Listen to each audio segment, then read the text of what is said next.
Ouais. Shalom Rabban Ishai, shalom à tous les participants de ce Zoom. Vous êtes nombreux comme chaque semaine à écouter les commentaires du Rabban Ishai de la communauté des Mouna Shlema. On est Parashat Pinchas et le titre, un témoignage vivant. Bechavod Arav. Shalom, shalom à tous et à toutes. Bienvenue. Excusez-nous pour le retard. Et Bezrat Hashem.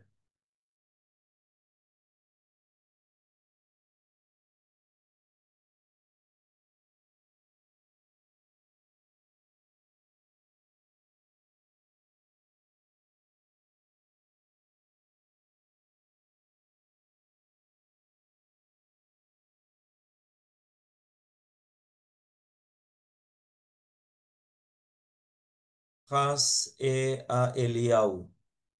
Pinchas ou Eliaou, voilà ce qui est marqué dans le Midrash Yalkut Shimoni.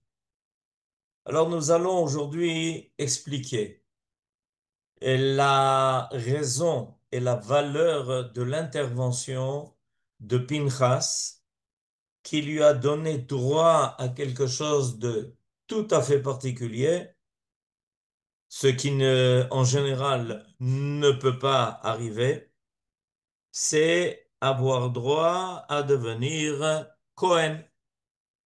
On sait en effet par tradition que un Cohen ne peut être que le fils d'un Cohen. Et s'il n'est pas le fils d'un Cohen, il ne peut pas acquérir la Keuna. C'est un élément simple, connu de tout le monde. Et voilà que dans cette règle, il y a une exception. Et l'exception de la règle, c'est Pinchas. Pinchas est devenu Cohen. Et ce qui lui a donné le mérite d'être Cohen, c'est d'être intervenu à propos d'un élément clé dans la vie du peuple d'Israël à travers toutes les générations. Cet élément clé, c'est la fidélité à la généalogie, qui se concentre en particulier sur la valeur de la Brit Mila. Alors, je voudrais commencer par une remarque que fait Rashi. Vous savez que notre paracha, la paracha de Pinchas, est la deuxième paracha dans le Chumash de Bamidbar, où il y a le décompte des enfants d'Israël. C'est d'ailleurs pour ça que le Chumash Bamidbar porte le nom de Chumash HaPekudim. Chumash Bamidbar s'appelle Chumash HaPekudim, c'est-à-dire le Chumash des décomptes. Il y a un décompte au début du Chumash qui se fait au début de la deuxième année des enfants d'Israël dans le désert. Et dans notre paracha, il y a à nouveau un décompte qui se fait à la fin des 40 ans du désert. Et quand mon cher Rabbeinu reçoit l'ordre de faire le décompte des enfants d'Israël, on va avoir le détail des familles qui composent chaque tribu, chaque shevet. מבין 20 שנה ומעלה, כאשר ציווה אדוני את משה ובני ישראל היוצאים מארץ מצרים. Les enfants d'Israël vont être décomptés à partir de l'âge de 20 ans et plus, comme l'a ordonné Dieu à Moshe, de compter tous les enfants d'Israël lorsqu'ils sont sortis d'Égypte. Et on commence le décompte, le recensement.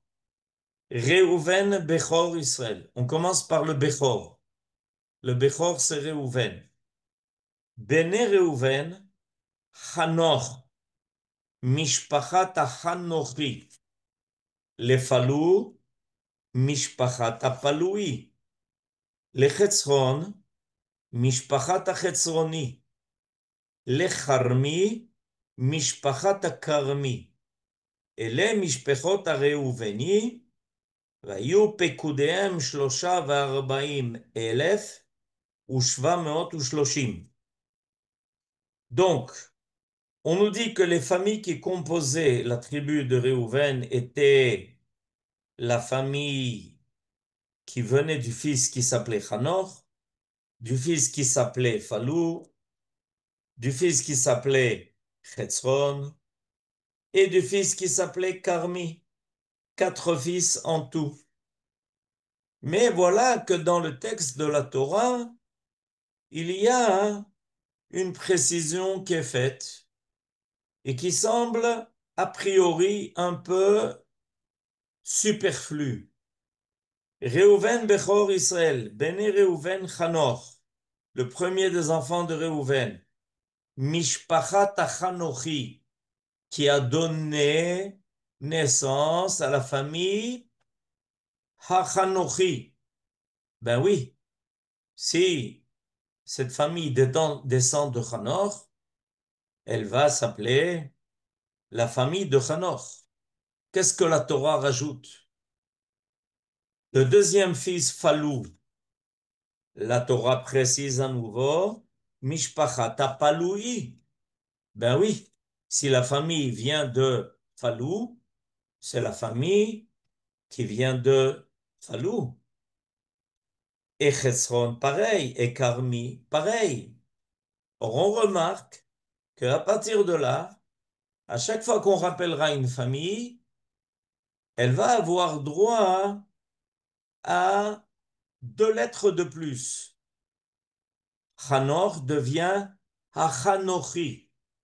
Falou devient Apaloui. Chesron devient Achetzroni. Carmi devient Hakarmi. Et on a un commentaire extraordinaire de Rashi à propos de ces 2 lettres qui, peut-être vous l'avez remarqué, en fait composent le nom de Dieu. Au début, la lettre Hei, à la fin, la lettre Yud est rajoutée. A, Chanochi, Hei et Yud à la fin. Palou, A, Paloui. Et au début, Yud à la fin.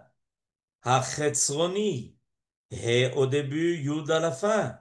Hakarmi, et au début, Yud à la fin. Alors, nous dit Rashi la chose suivante. Je vous lis le Rashi, il est extraordinaire. Les filles chez Ayou Aoumot Mevazim Otam. Après que les enfants soient sortis d'Égypte, il y a eu une espèce d'esprit malsain qui est apparu dans les nations. Et cet esprit venait à leur faire dire aux nations que le peuple d'Israël s'enorgueillait de sa généalogie, mais qu'il n'avait aucune raison d'être fier de sa généalogie. En effet, les nations disaient, mais comment ce peuple qui a été en exil chez les Égyptiens, et les Égyptiens faisaient d'eux ce qu'ils voulaient. Alors il est clair qu'ils ont fait aussi de leurs femmes ce qu'ils voulaient. Et que, en fait, eux qui pensent transporter une identité, l'identité hébraïque, celle qui est venue de Abraham, de Yitzhak et de Yaakov, cette idée forcément en Égypte a été souillée. Et ce que nous avons aujourd'hui, ce ne sont plus les véritables Hébreux. Ce ne sont plus ceux qui sont les descendants d'Abraham, de Yitzhak et de Yaakov. Et même si des promesses ont été faites à Abraham, Yitzhak et Yaakov, pour eux et leur descendance, étant donné qu'ils ne sont plus en réalité restés fidèles à leur identité, ils n'ont en fait plus le droit à l'accomplissement des promesses.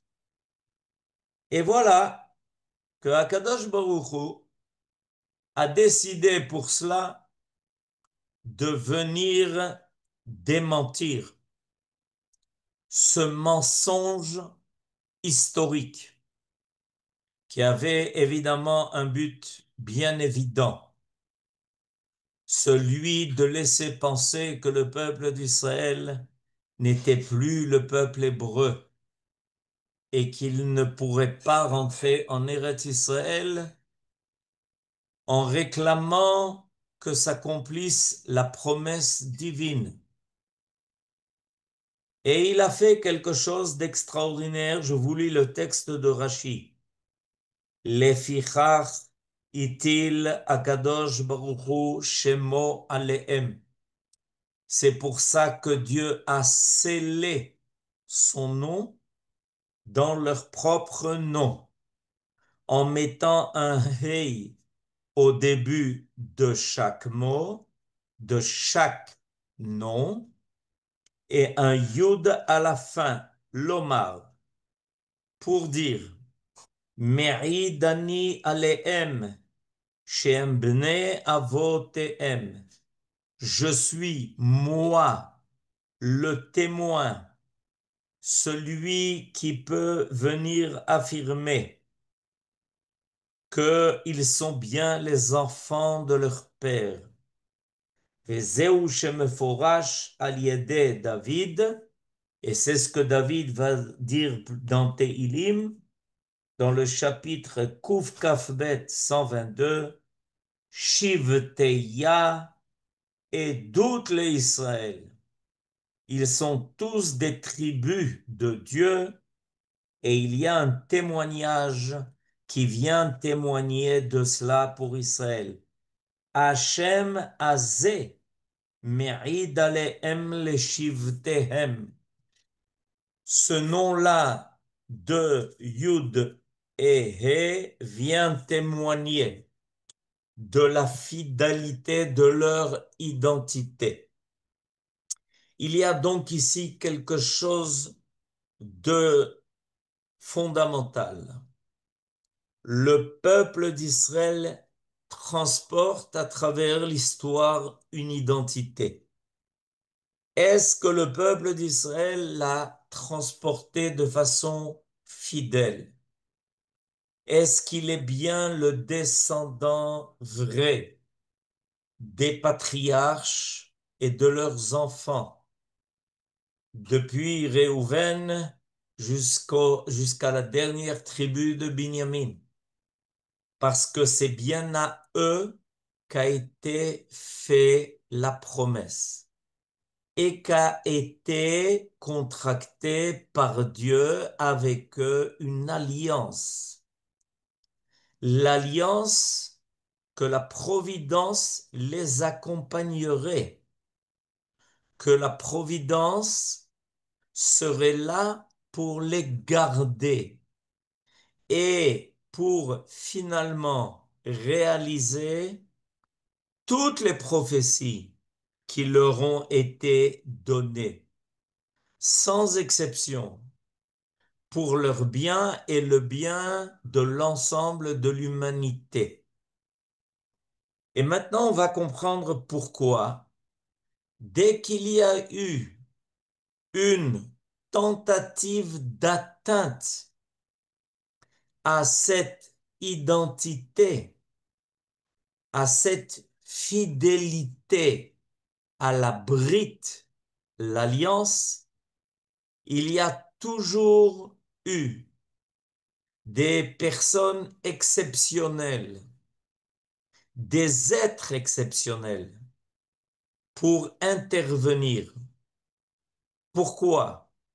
Parce qu'ils avaient la pleine conscience que si était portée la moindre atteinte à cette fidélité d'identité, telle que ça a été fait à Chittim, lorsque Zimri ben Salou s'est permis de prendre aux yeux de toutes, de tous et de toutes, cette femme, cette princesse de Moab. Il y a ici quelque chose de terrible.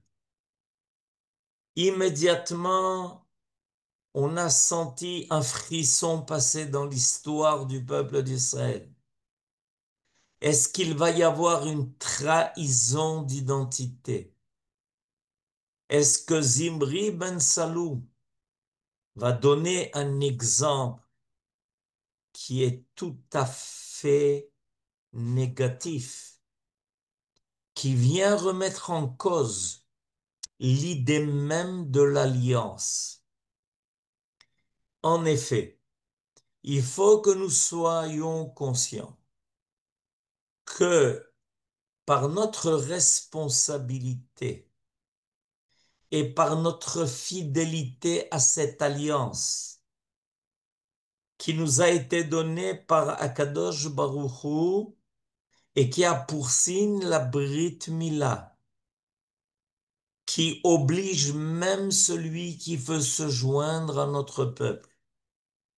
Par le respect de la Brit, il y a le respect de la Brit. Je m'explique.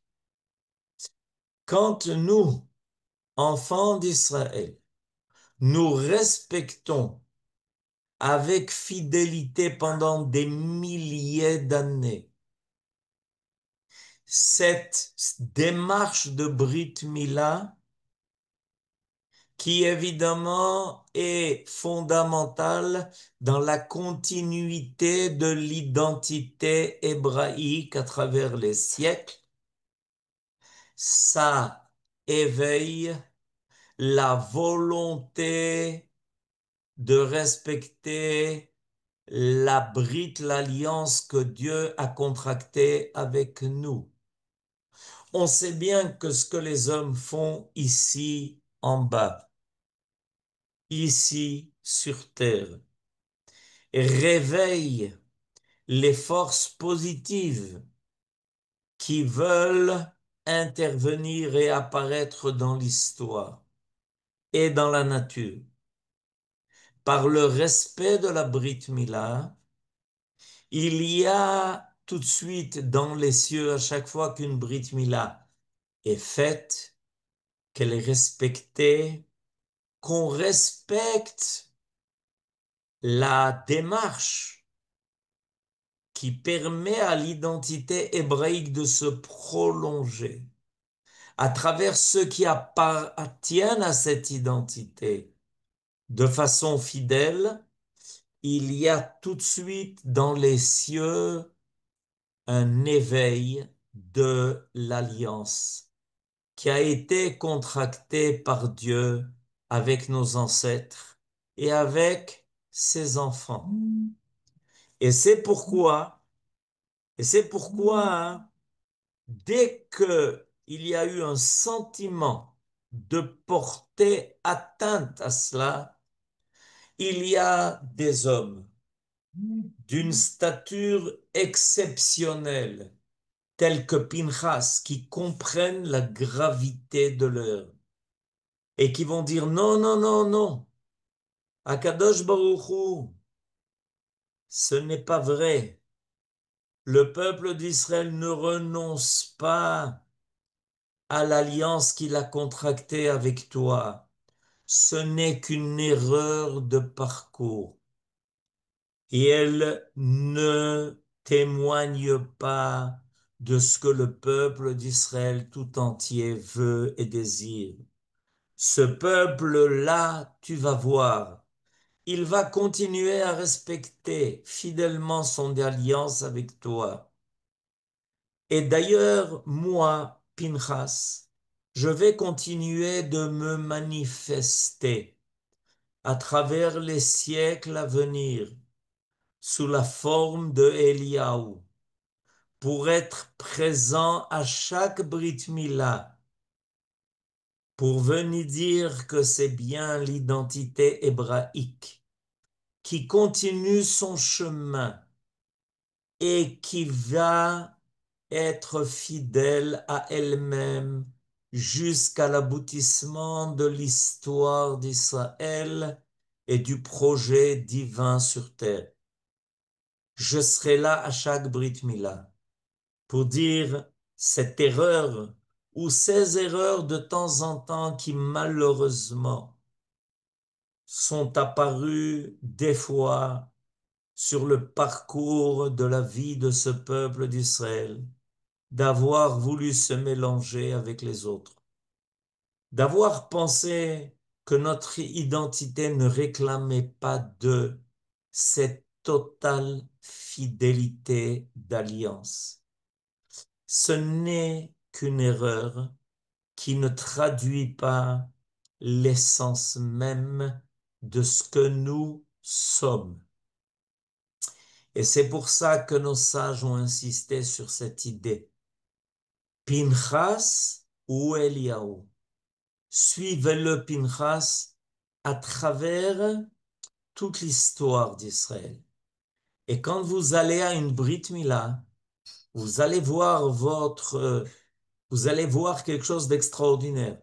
Vous allez voir ce père qui prend son fils, qui le met sur les genoux de son sandak, ou des fois sur les genoux du père lui-même, pour dire, tu vois, Akadosh Baruch Hu, nous respectons l'alliance. Ces enfants sont bien nos enfants. Ils portent en eux le cachet divin, tel qu'on le voit dans notre paracha, de ces deux lettres-là, la lettre de E en début du nom de chaque famille et la lettre Yud à la fin du nom.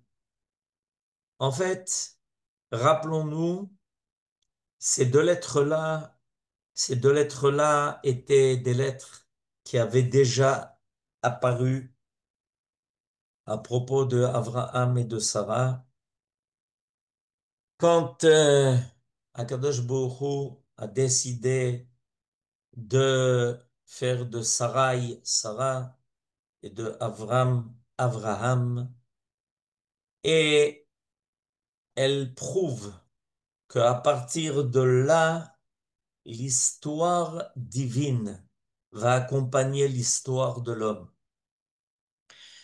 Et le Rav Kook, dans son livre de Oroth, va nous dire que le peuple d'Israël porte en lui profondément.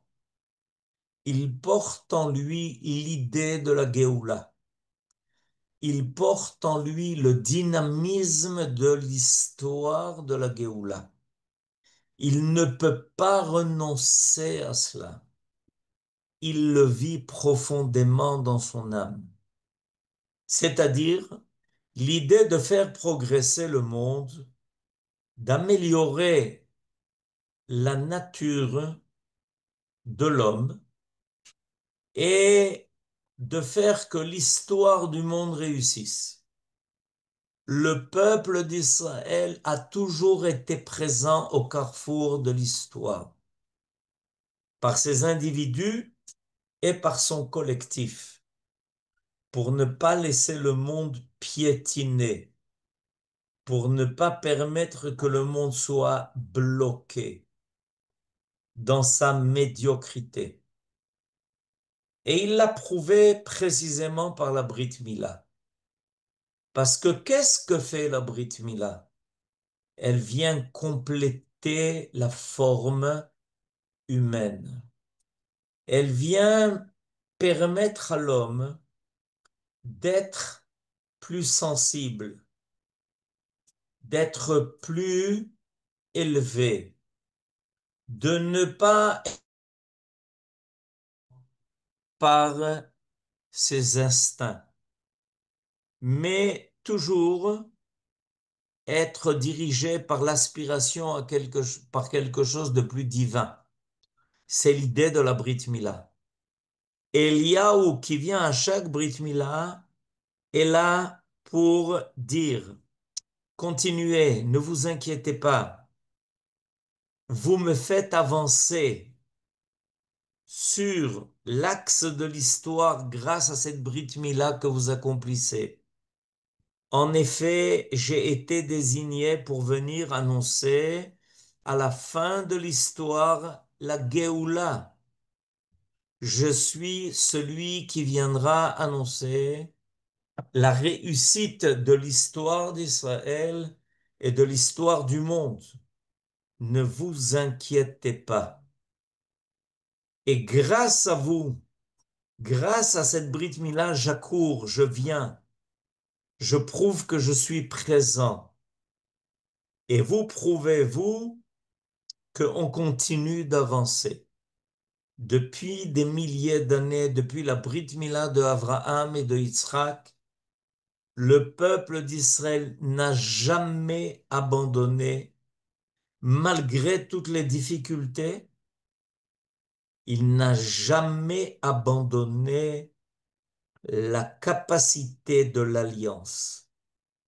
Il a toujours en lui senti profondément, même chez des personnes qui paraissaient tellement lointaines de leur identité, il a toujours prouvé cette fidélité, cette volonté de montrer que de son côté, il respectait les clauses de l'alliance et que donc Dieu pouvait trouver dans cette identité hébraïque l'instrument qui lui permettra de confiner, de terminer, de compléter le monde dans toute sa forme, telle que Dieu l'a pensé avant même que le monde ne soit créé. Et cette vision, cette compréhension est extrêmement importante. Nous sommes dans une période entre 17 Tammuz et le 9 Av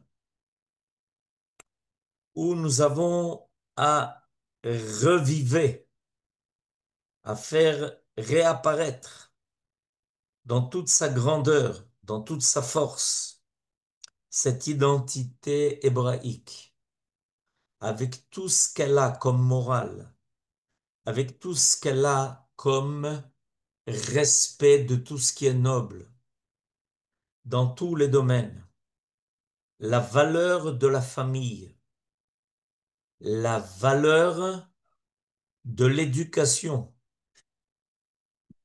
Premièrement, évidemment, la force de la famille juive, qui prolonge dans les secrets de ce qu'est un foyer juif, l'identité hébraïque dans toute sa pureté, dans toute sa valeur. Ensuite, une éducation qui fait prendre conscience de l'identité que nous portons, de la valeur et de l'importance de cette identité, qui est la seule à pouvoir faire avancer l'histoire du monde vers quelque chose qui est au-delà de la matière. Et on sait que Rabbi Akiva a eu à propos de cela une grande discussion avec un philosophe qui a voulu prétendre que le peuple d'Israël, en faisant la Brit Mila, intervenait dans un domaine qui devait rester brut, qui devait rester dans sa matière la plus grossière. Et Rabbi Akiva lui explique que c'est précisément le peuple d'Israël qui va réussir à affiner la nature de l'homme. Et quand la nature de l'homme se raffine, ses qualités aussi, les idéaux de sa vie, les projets de vie qui sont mis en place. L'idée est que le bien peut triompher. Et c'est pour ça que la paracha de Pinchas est tellement importante. Parce que Pinchas va être récompensé exactement de la valeur qu'il a manifestée. Il est intervenu pour sauver la valeur de la Brit Mila, qui aurait pu et qui a été momentanément souillée par la faute commise avec les filles de Moab.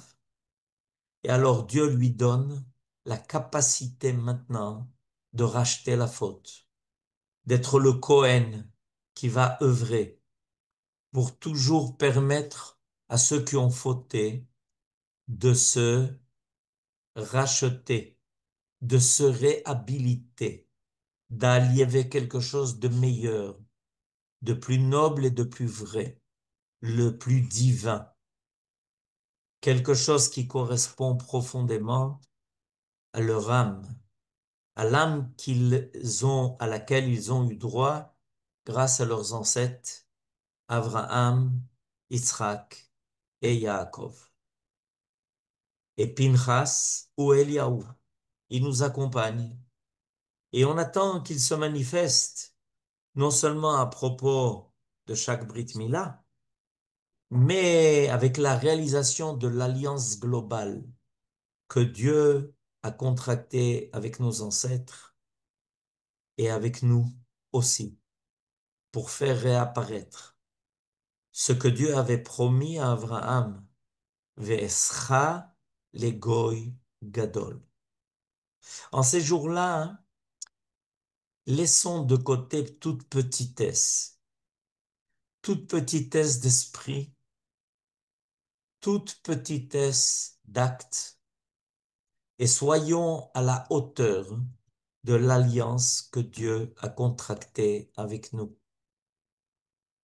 Soyons profondément respectueux de la brite que Dieu a contractée avec nous et qu'il nous a demandé à nous aussi de respecter de la façon la plus fidèle. Shabbat Shalom.